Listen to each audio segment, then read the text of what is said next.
is going on, everyone? It's Angus from Boss Fitness coming at you in this knowledge bomb loaded blog, and I'm super excited to be sharing with you the awesomeness that is in store, which is focusing on how you can be saving at least $100 per month by cutting out supplements. Okay, so in the here and now, in terms of the the world that we live in, obesity levels are at like 60% or something ridiculous in terms of Australia, and it's even higher in the US, and it's just shit, because this should not be the case. Simply because we're in the information age, we have information so accessible to us, and what this means is that everyone's got their own warped idea of what it's like to eat healthy, but then because there's underlying problems, they don't know how to solve them, so they turn towards supplements, they turn towards diets, they turn towards all sorts of crazy stuff, which is why obviously these supplement companies and within the nutrition industry as a whole, it preys upon people like this, and therefore it makes them a truckload of money, because all of you guys, some of you can relate, I used to do it as well. We throw our money at these things hoping that it's going to solve our problems, and then because it doesn't, we still don't know why it didn't work, and therefore we jump to the next diet, we jump to the next supplement, we jump to the next thing,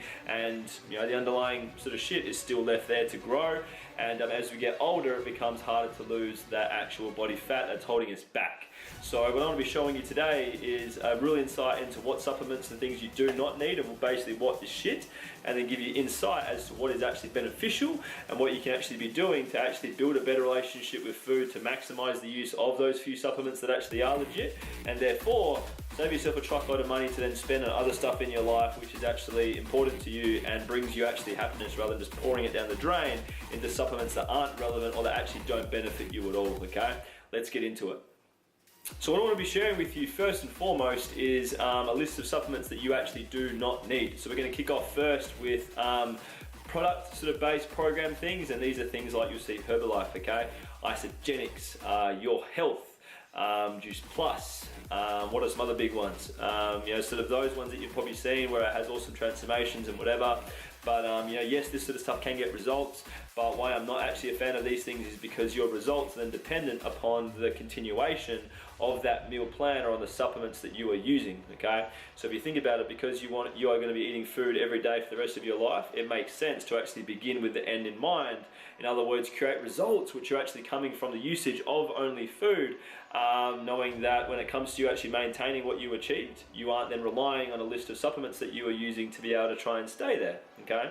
So, hats off to those people that actually achieve results from, those sort of actual programs and supplements and things like that. But I've seen far too many times the rebound that actually occurs from people that, have their before photo and they have their after photo. It's like, yeah, I lost 20 kilos.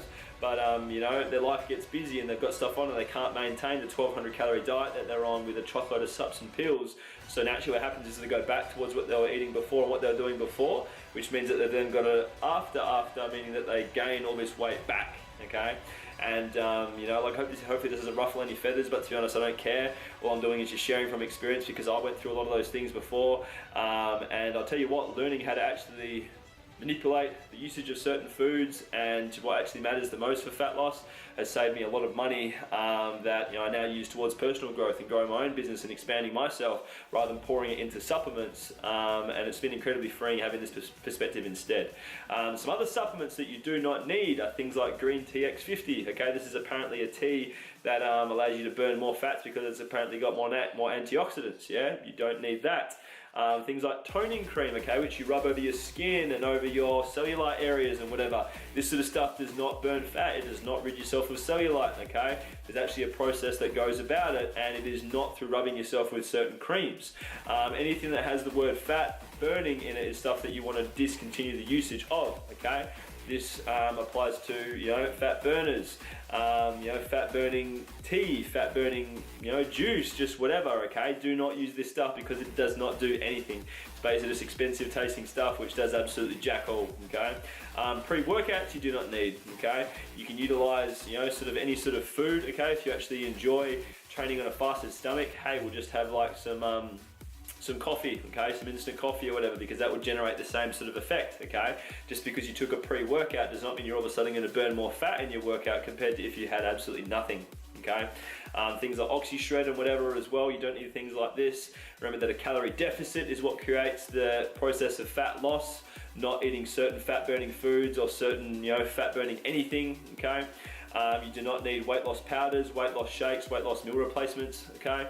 Because, you know, unless obviously, yes, convenience, don't get me wrong, but as long as you're eating how much your body needs overall, you shouldn't actually need to have those sort of things to be able to meet that anyway, okay? So in other words, this is why a lot of these, you know, funny meal plans and stuff that I see people getting themselves on fail, because you're actually slamming down so many different shakes and stuff like that, and you're actually only having one meal a day or so. The bummer here is that once you finish the program and whatever, and you go back towards normal eating and now no longer want to continue having that many shakes and stuff per day, obviously what's going to happen then is that because you're eating normal food, your intake's going to go up, and your body's become so accustomed to you know, just holding on to fat and you know, just basically keeping itself in survival mode, that it's now going to go, your weight's going to go up, and you'll be left kind of in, you know, a worse sort of spot than when you were when you actually started, okay? Some other things you don't need are multivitamins, okay? If you eat enough fruits and vegetables and enough fiber, you shouldn't actually need any fruits and vegetables or whatever. People these days are saying, oh, but our nutrients within fruits and vegetables, you know, aren't as good as what they used to be in the good old days, you know, whatever. Hey, you know, that may be the case, but you're still getting in enough, and you know, as long as you're getting in a decent amount of serves of fruits and veggies a day and enough fiber, you're gonna be absolutely fine, okay? I used to hammer multivitamins and all sorts of stuff, but I'll tell you what, since cutting all that crap out and actually eating, you know, a decent amount of fruits and veggies every day while giving my body how much it needs, relevant to my goals at hand, I'll tell you what, that has made me feel so much better. And to be honest, a lot of these multivitamins kind of left a weird aftertaste in my mouth anyway.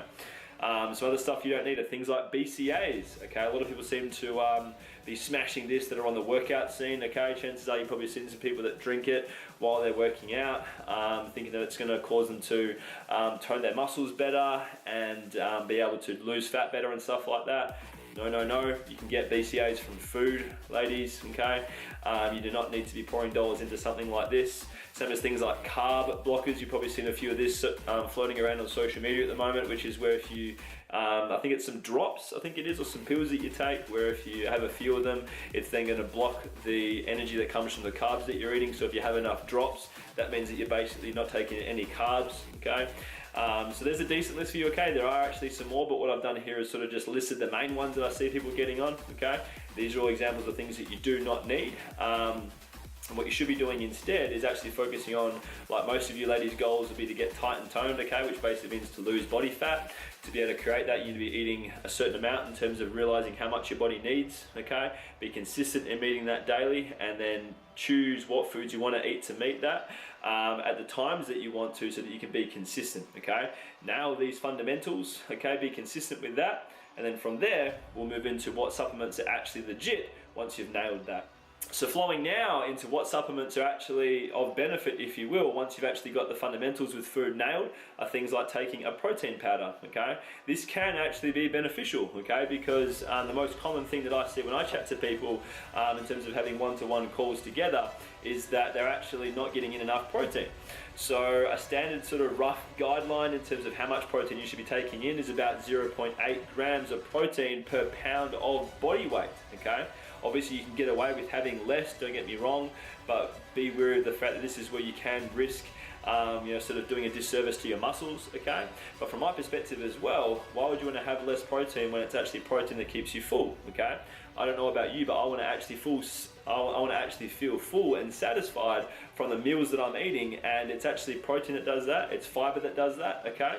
Obviously the carbs and fat within your meal and stuff will keep you full to an extent, but it's not them that actually make you feel and, you know, pumped from eating the meal that you just ate, okay? So by actually getting in the usage of, say, like for example, a whey protein or a pea protein isolate if you're vegetarian or vegan, what this is going to do is help you to actually get in a good solid, usually 20 or 30 grams of protein just from a scoop, usually, or two, okay? And this is really good in the way that you know, to get, say for example, 20 to 30 grams of, you know, protein, this would be the equivalent of you taking in, for example, about 150 grams of chicken breast, okay? So protein is important, okay? Utilizing an actual protein powder can be beneficial. I'd suggest that if you do use a protein powder, to try and avoid just slamming it with water, because that gets boring very quickly, okay? Seek ways to make things interesting, okay? So if you're following the Boss Fitness YouTube channel, check there. You can see lots of awesome videos of me making high protein stuff, but using protein powder in ways of making things like protein carrot cake and protein fluff and protein pancakes and all sorts of cool things that actually make it taste amazing and not boring, and therefore make it like, oh, I'll just have a shake. You know, like, that's boring. yeah, and if things are boring, you don't want to stick to it, and therefore this becomes like a chore for you, and chances are you'll likely be inconsistent, okay? Next one being a good fish oil tablet, okay? So in other words, that way you're getting in your essential, sort of fatty acids and looking after your joints through doing so. You can get away with not using it, okay? But, obviously utilizing it has its benefits. And then last but not least, a good solid magnesium supplement if you actually struggle with getting deep sleep and falling into that really nice, sort of just deep sleep manner, okay? And that's basically it. Okay, there aren't actually a lot of supplements that you need because you can actually achieve your goals pretty much through food alone. Me at the moment, all I'm using personally is just a whey protein, and that is all. And I've been using that for years, yeah, because I love food and I love how it makes me feel, and I love being in a position to be able to choose what I want to eat on any day based on where I am or what's happening. And this is what's allowed me to live free of dieting for years now, and what has allowed me to take my body, as you'll see, from fat and overweight towards looking absolutely lean, and even compete in natural bodybuilding as well. Hey, who would have thought? Hopefully that gives you some awesome perspective as to just how much of a fact you don't need to be on these low calorie diets and all these different supplements and stuff like that. What I'd actually suggest is to drop a comment below and let me know what supplements you're using at the moment if you want some actual feedback on if you should continue the usage of them, okay? And even if you want some extra clarity as to why I feel like I do, and what I said about those certain supplements to avoid using, okay? That way you have that certainty to be able to decide for yourself.